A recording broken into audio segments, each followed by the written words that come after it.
ওরে এই না ভুবন ছাড়তে হবে দুদিন আগে পরে, বিধি একই সঙ্গে রেখো মোদে একই মাটির ঘরে।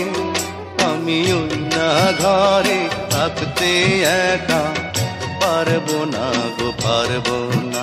আরে এক জন্মে ভালোবেসে ধরবে না মন ধরবে না। আমার সারা দেহ খেয়ে গো মাটি, ও এই চোখ দুটো মাটি খেয়েও না। আমি মরে গেলেও তারে দেখার সাথ মিটবে না গো মিটবে না। আরে এক জন্মে ভালোবেসে ধরবে না মন ধরবে